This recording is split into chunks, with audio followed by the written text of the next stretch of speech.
I just want to kick it off and say, welcome to the family. Brett and I are excited to have you on board, to have Recycled Indiana on board, and part of the Recycled Media family joining Recycled Idaho, Indiana. It's just only going to be up from here. Yeah, absolutely. I think it's an opportune time to join. Looking forward to it. The growth trajectory and the ability to build a network that's greater to ourselves. Realize economies of scale and help other operators in the business grow is. So what's the goal, man? Like, tell me I know why I did it, right? Like, I know why I joined and why I became a part of it. Like, when you think about it, you look forward and you project the business forward.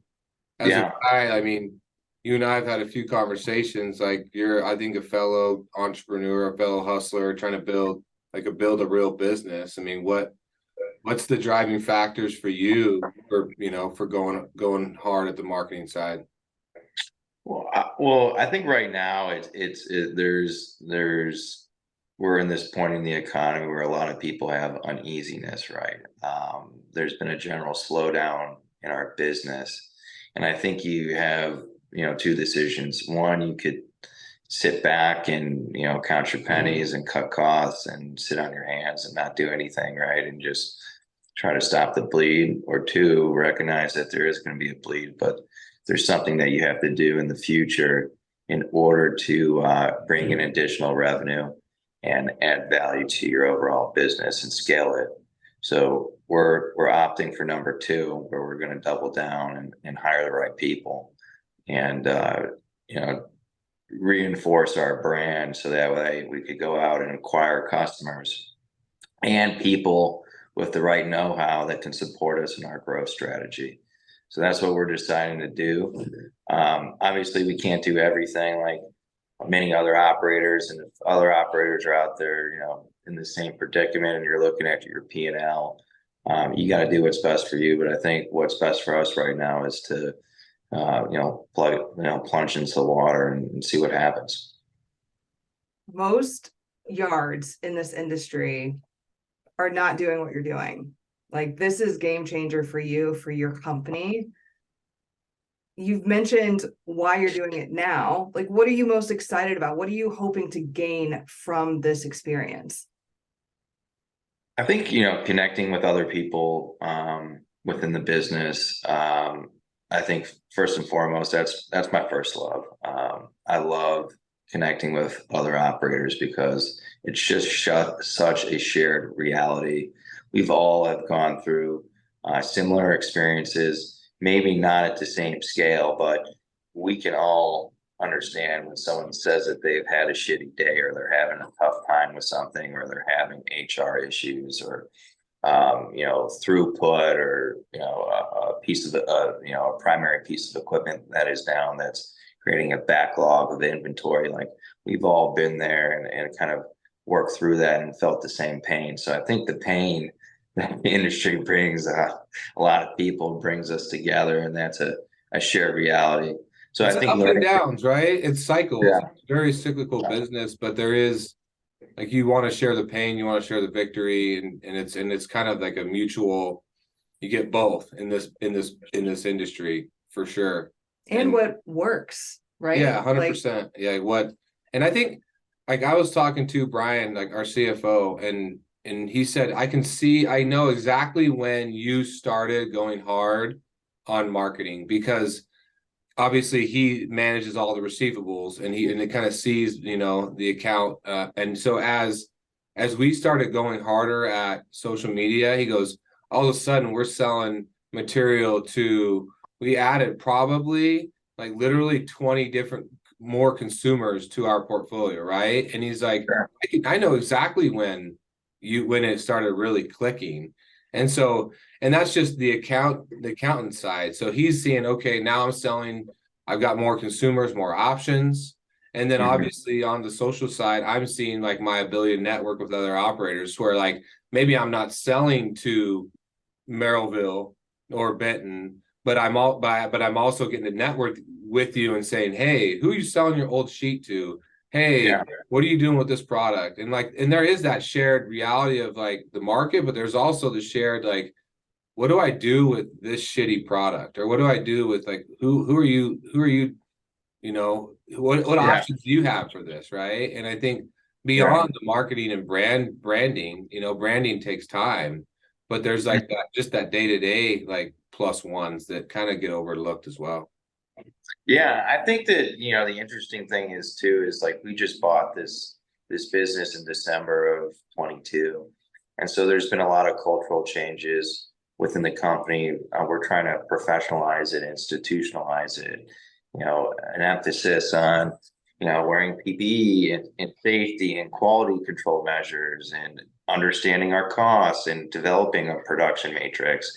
And so part of that is why we joined Recycled Media, is that we're trying to, position ourselves as a medium-sized operator that's going to be best in class, that's service oriented, that wants to do the right thing. And so I think a lot of other like-minded individuals too that are of similar size business to mine have a similar mindset. So we're trying to join forces and grow together. But yeah, I think for us too, you always want options on the consumer side, right? You never want to have in a liquid market. You want to know where to go with material, especially now when it's a challenging market. I think it would be a great opportunity for other people to join as well. If you're having problems moving material, if your maintenance costs are high, if you're doing a capital equipment plan and you're trying to purchase equipment. I don't think anyone's purchased more equipment than Brett, probably reluctantly, but kind of talking through those steps and seeing what to do, and what the playbook is. I think that's that's an important knowledge base to have. And it's a process too, like building your business, building your quote unquote like your brand or whatever is a process.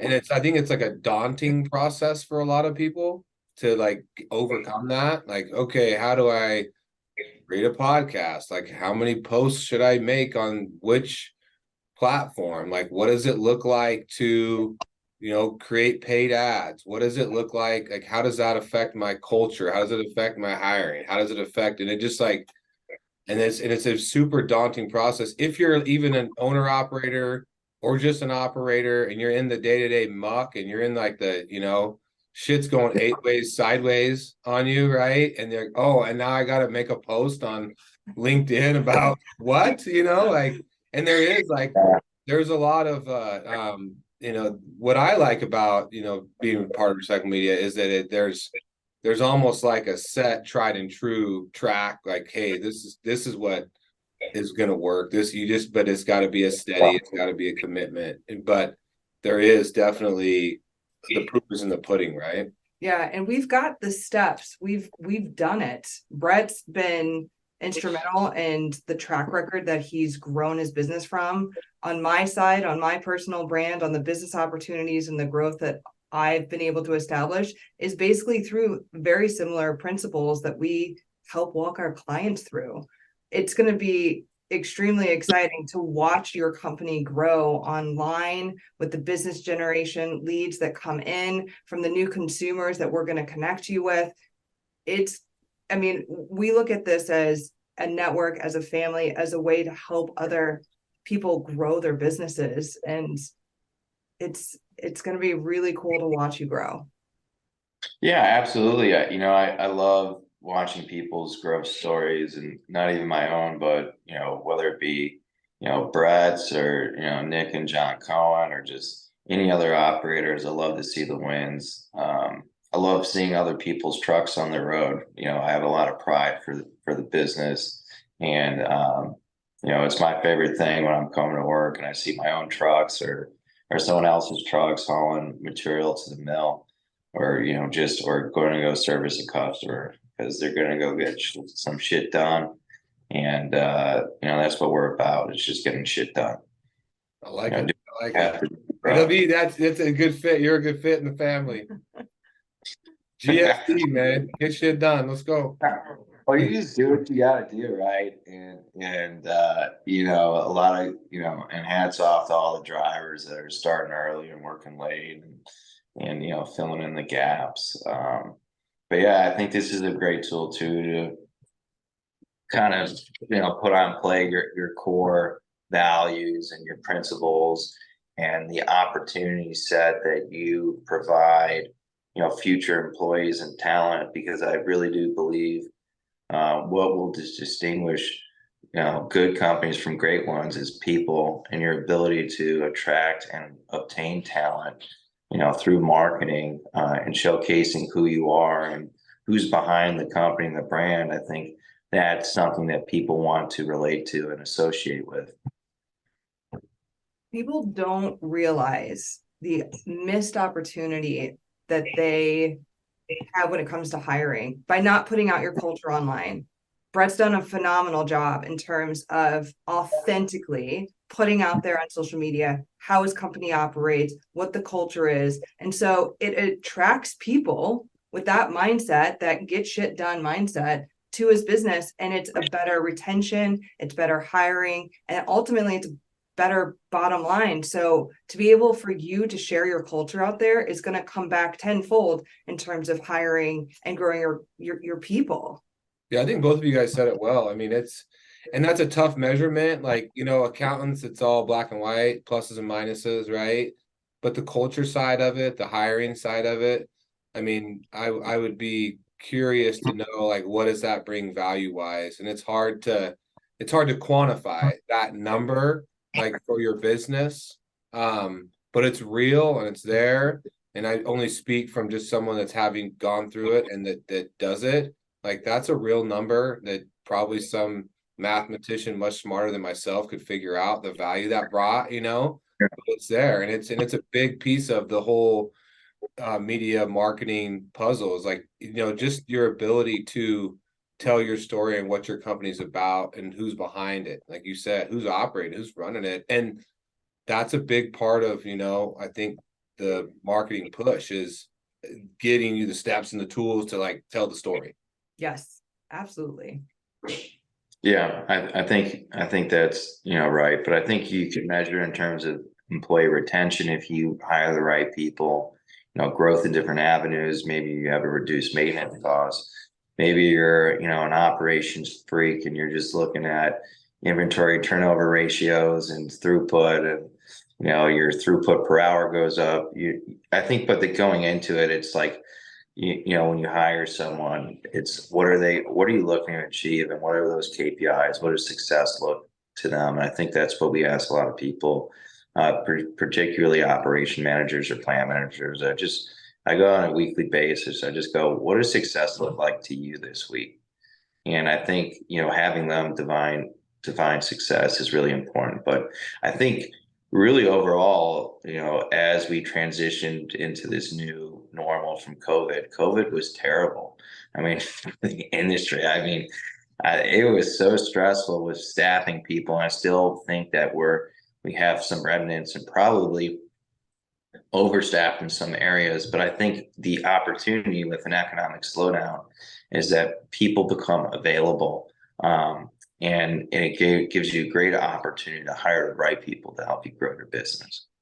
Which is why networking and marketing and telling your story is so important, right? I mean, I think you hit the nail on the head. We picked up so many great people in times of slowdown out of other industries, right? Like, people native to the scrap recycling industry is big. People that came out of the construction, so they're great excavator equipment operators, or they're mechanics. Like, they've got a superior skill set. They may not understand the scrap industry per se, but they do understand operations. They do understand, you know, how to operate a piece of equipment or work on a piece of equipment, or they understand the sales side of, like, you know, how to grow a business. And I think that's the real value that can be picked up. And I'll leave it on, like, this last story, which this is like why I fundamentally believe in the marketing side of the business. Is when I put on social media like a year ago, I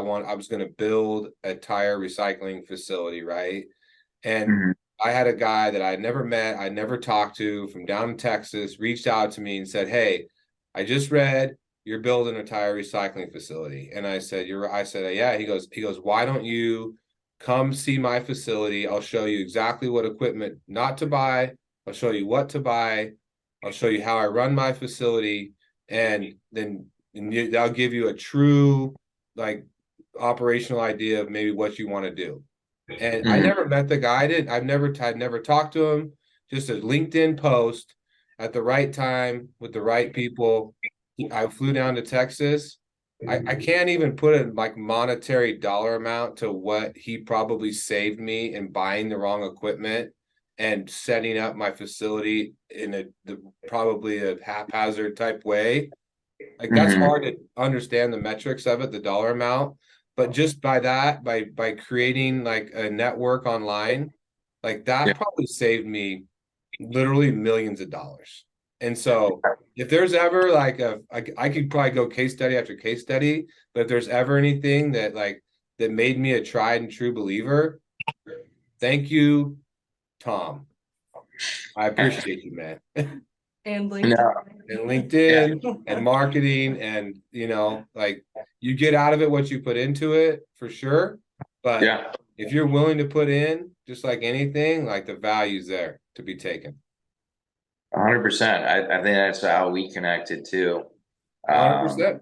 The same way. And you know, it's a really powerful tool, and it's a great way to connect with others. And you know, knowledge is free, right? That's something that we could take from others and leverage. And you know, and that's the best part about, I think, connecting with different operators and people in the business, that everyone has their specialty and niche, and they've gone through, you know, different things that have made them successful in their own right. So you got 30 different operators in the room, you know, you got 30 different skill sets, different growth stories, different experiences.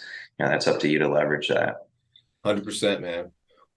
Jake, thank you so much. We're very excited to launch Recycled Indiana, to see your company grow and to help support what you're doing out there. I mean, you're straight up hustling, getting it done.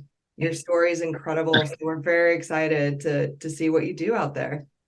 Yeah, thank you. I'm trying to get it done, but you know, it's a daily fight. Just one brick at a time, man. Yeah, that's right. It's you know, it starts early and ends late, but I appreciate connecting with you guys and for the Absolutely, man. Looking forward to it. All right, take care, guys. Yeah.